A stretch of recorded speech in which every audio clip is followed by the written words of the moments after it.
Kita niyo po. Ay, ang ganda. Sardinas.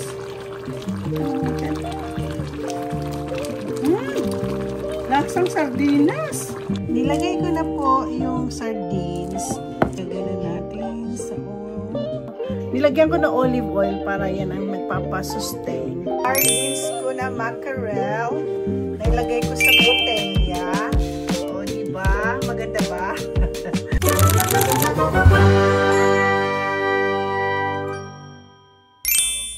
Hi! Good evening. Gagawa na po ako ng kanina. Good morning at madilim. Ngayon good evening kasi madilim pa rin. Pero ngayon gagawa ako ng papakita ko sa inyo. Gagawa po ako ng mackerel na sardinas. So, papakita ko sa ano lang naman to, binigay sa akin dito. Maraming ingredients.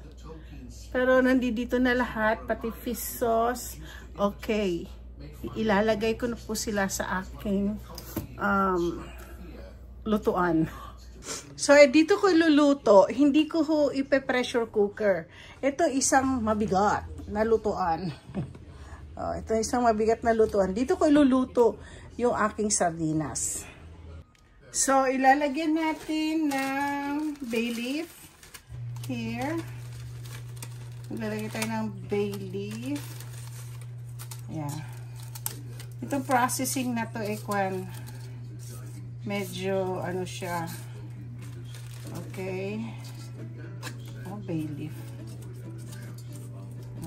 Ayan. Tapos, ilalagyan natin siya ng carrots. Nakita ko lang po sa mga pinapanood ko.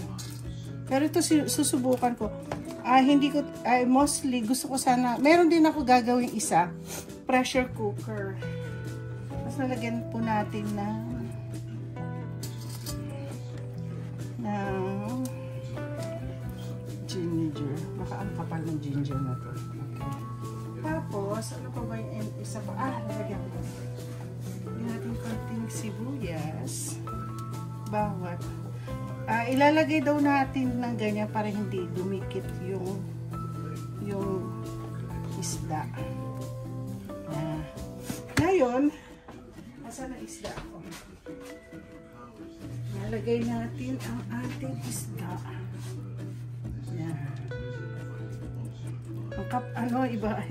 Iba ang pag-slice.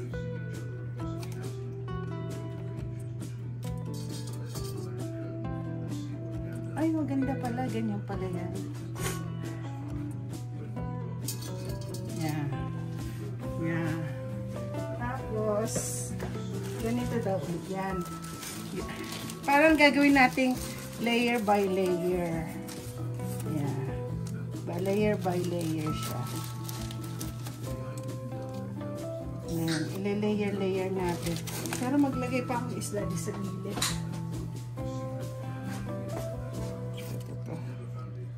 Natin ganyan, layer daw, layer ng bay leaf. Ang ng bay leaf ko,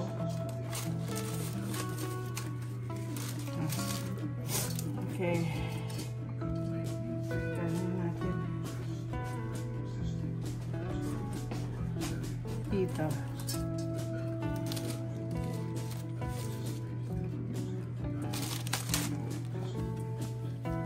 Meron pala, lagyan ko yan, ayan.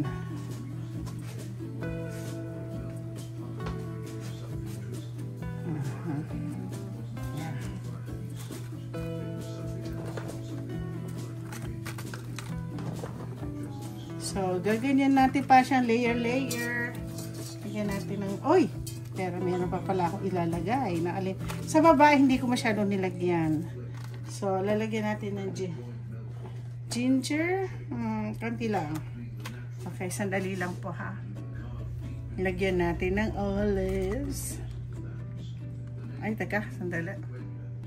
Ito, ingredients na aking sardinas na to, Ang dami.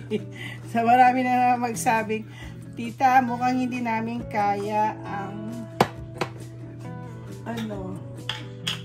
So, dali lang. So, maglalagay po tayo ng ano to, sweet pickles. Yeah. Masyadong maano itong aking masalimuot. Tapos lalagyan ko po sila ng tapos lalagyan natin ng chili flakes. Ayan, chili flakes. Yung ginagamit ko itong si Morton and Bassett red chili flakes. Tapos ano pa ba? Pepper. Lalagyan na natin ng pepper. Ayan. Pepper. Ano pa ba? Minemorize ko na lang. Lagyan natin ng itong salt ko, sea salt po itong ginagamit ko. Sea salt. Okay. Ano ba yan? Diyan in between, lagyan natin konting seasoning.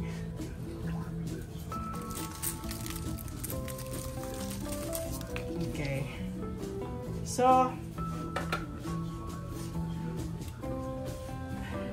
lalagyan na natin ng ito isda. Alam, favorite ko na isda po ay mackerel. Isa po dyan, ito ang pinaka number 1. Isa kong mga, pag napupunta ako sa Korean store, mackerel, yung fried mackerel, yan ang una kong, okay, ayan. Tapos naglalagay tayo ng fish sauce. Fish sauce.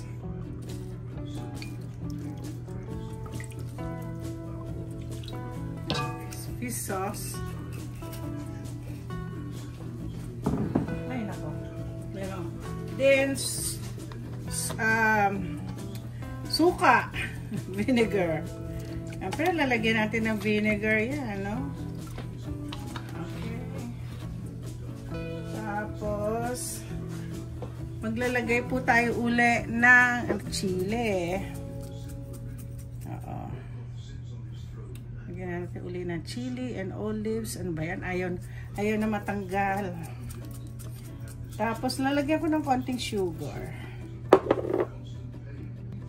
Lalagyan ko ng monk fruit sugar ko. Ay, ang monk fruit sugar ko. Yeah. I forgot yung garlic. Nilagyan ko ng garlic. Kumpleto huto lahat ng aking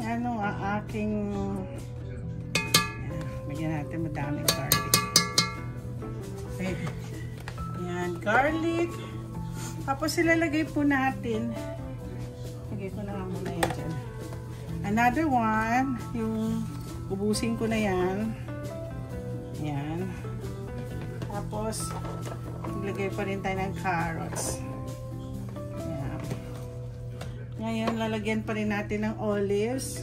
Ilagay ko na lahat ng olives ko. Punubos na. Huwag na maglalagay ng ano dyan. Tapos, sibuyas. Ay! Nadahulog. Naglagay ba ako ng patis? Yan. Tapos, ang pinakalas ko po ilalagay. Kasi meron na ano dyan, patis. Lalagyan pa rin natin ng paano kasi itong ano yun.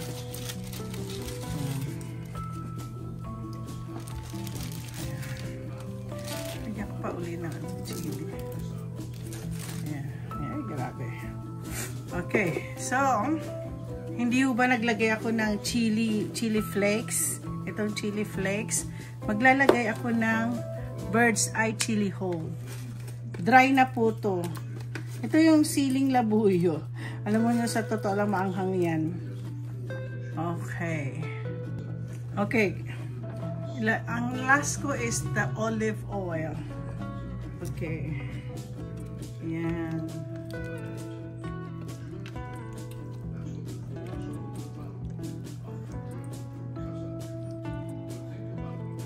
Yan. Tapos i-on ko na siya. ko ang peppercorn.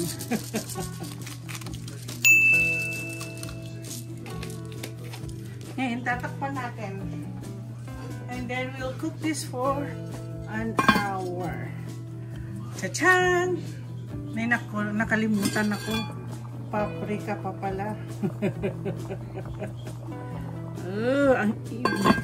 Ang bigat. Dadagdagan natin ng tubig. Oo. Nilagyan ko ng tubig po siya.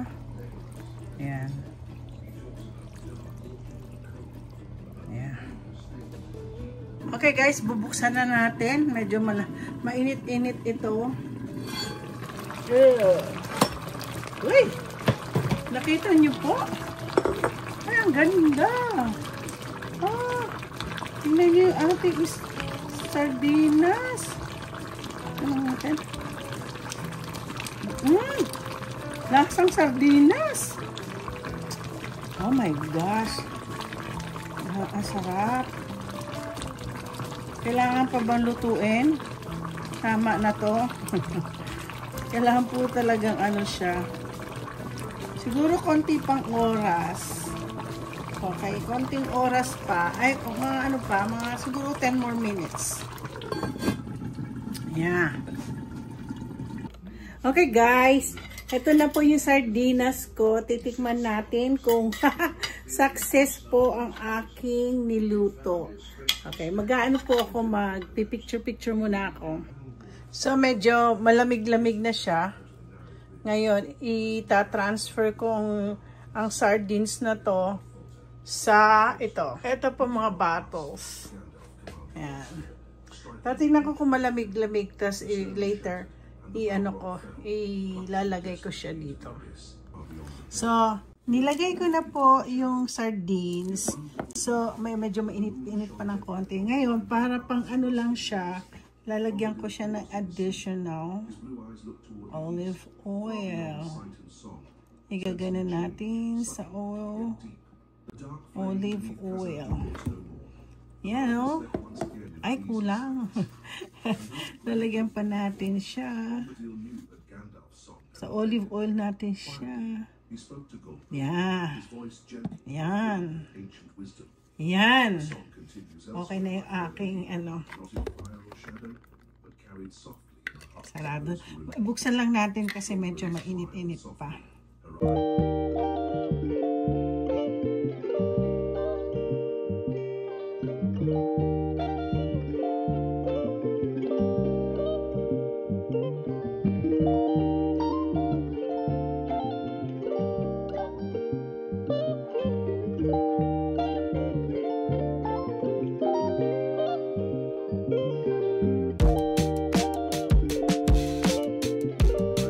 So, ito na po yung mga natapos ko na ibabattle ko na sardines.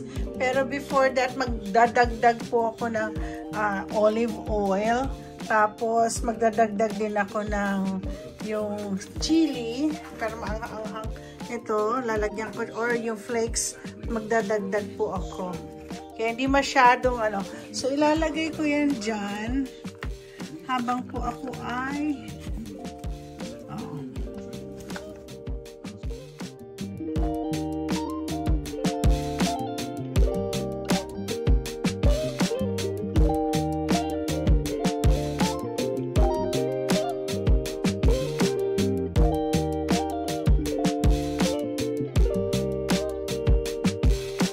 okay guys, andito na yung sardines ko na mackerel. Nailagay ko sa botelya. O, diba? Maganda ba? Para akong magtitinda. Hindi po ako nagtitinda. Siguro niisip ko ito magiging regalo ko sa aking mga friends this Christmas. So guys, kanina nagpaalam na ako kasi kumakain ako. Pero naalala ko, ididikit ko tong video na to dahil nilagay ko na po siya sa isang... Ayan na po. Nakita ko sa inyo, no? Nilagyan ko ng olive oil para yan ang nagpapasustain. Pero syempre yung lasa niya dyan po. Tingnan natin sa mga kaibigan ko kung ano ang kanilang verdict. So anyway, guys, inulit ko uli yung itong aking sardinas kasi pero medyo ano kailangan lasug-lasug na yung isda. So hinahayaan ko muna siya for another 30 minutes. So anyway, natapos ko na siya. So don't forget to like and subscribe uli ako. So ang tawag nito, isa-shout out ko si Sister Emily na aking kaibigan. Again, sorry talaga Sister Emily, I always forget you. Ngayon hindi na. Sa sardines na to, ikaw ang tribute ko dito. Tapos another 30, siguro mga 1 hour and a half kung hindi nyo i-pressure cooker. So yun na.